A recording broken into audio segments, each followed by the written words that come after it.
Now, if you guys live in the Philippines, you know that Jordan brand has recently, soft launched the Jordan store here in Manila. So it's the first Jordan brand store in Southeast Asia, rightfully so, being seen as the Philippines is one of the top basketball crazy countries in the world. Now, to celebrate the launch of the new store, they announced a shock drop. It was a Jordan 4 Manila edition. Initially, people were thinking, it just looks like an Oregon colored Jordan 4, but apparently that's more to design. They used premium materials from ostrich leather to different types of leather and different types of textures, top quality stuff.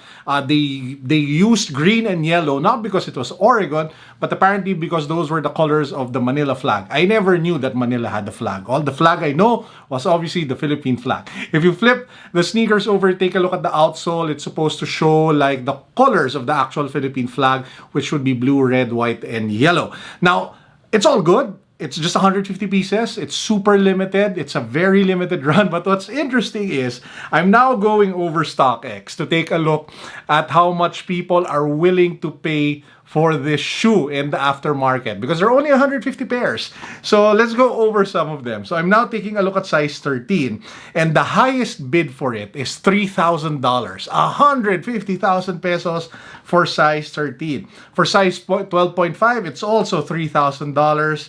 For size 12, $3,000. It looks like the minimum that you'll get if you were lucky enough to cop one is 150 grand. So same with size 11.5. For size 11, somebody bid $4,000. 200,000 pesos for the Jordan 4 Manila, size 11.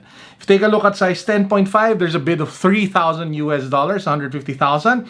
If you take a look at size 10, somebody actually put up his or her pair for sale. He'll probably get it on December 3 when it gets released. The lowest ask right now is $9,200. That's 400 something thousand pesos for the Jordan 4 Retro Manila. Whew! And the highest bid for it, 4,000 US, 200,000 pesos as well. If you take a look at 9.5, it's 4,000 US dollars. If you take a look at size 9, this is the money size, obviously. And this is where it gets insane, really insane.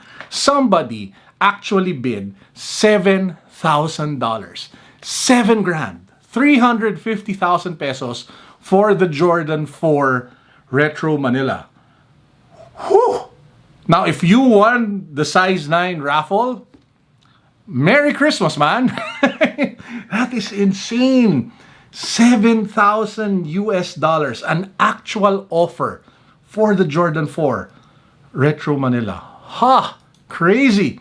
If you go to size 3, 8.5, it's around 3,000. That's the highest bid.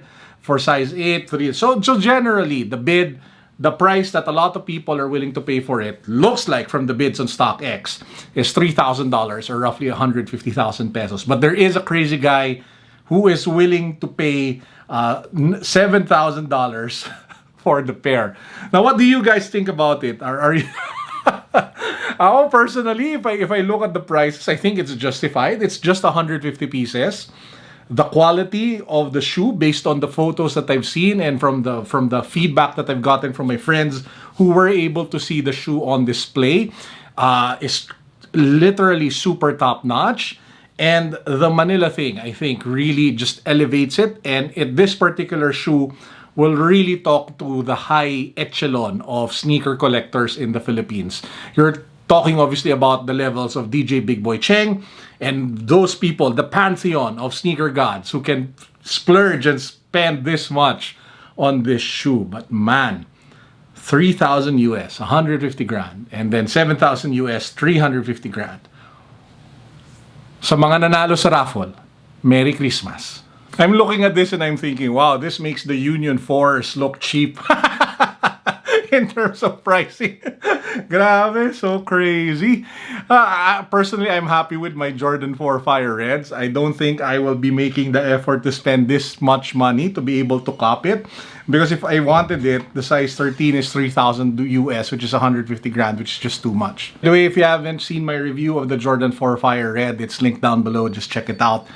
It's a really nice shoe, and it comes with the Titan Pass, which I think I still have over here, which apparently from what I've read from different people is the past for the Jordan 11 Jubilee, which is scheduled to drop on December 12th. So super happy to get that one. I still can't get over the 7,000 US price tag, but wow. Insane, super insane. Anyway, what do you guys think of this one? Let me know in the comment section. I'd love to hear from you as always. By the way, I just want to give you guys a heads up. Over the next few days leading up to Christmas, we'll be doing a bunch of state of the collection vlogs. So I want to do a vlog talking about my collection of fragrances. I have a lot actually. I'll pick some of the very best. I'll do an updated sneaker collection vlog. I've trimmed down my collection dramatically. I used to have like over 300 pairs. I used to have so much hype in terms of Off-White Chicago 1s, Off-White Presto OGs. I had the Complex Con, AF1 Off-Whites. I've trimmed down dramatically. I've sold a lot of the sneakers that I've bought through the last few years. I also want to do like a state of the collection when it comes to my toys and my collectibles for my Funko Pops, for my local art toys. So just expect that over the next few days, maybe starting the weekend, it'll be a lot of that. And then I will kick into gear for my Christmas content. For my Christmas content, guys, expect a ton of giveaways, expect a ton of good stuff. I'm working hard on those, putting those videos together, and it's super exciting time. But anyway, that's it for now. I hope you guys enjoyed. I still can't get over the price tag, but hey, so again, to everybody who won the raffle, to the 149 people, yung one kasi pumunta kay Kiefer, shout out to Kiefer, to the 149 people who won, congratulations and Merry Christmas. Boom.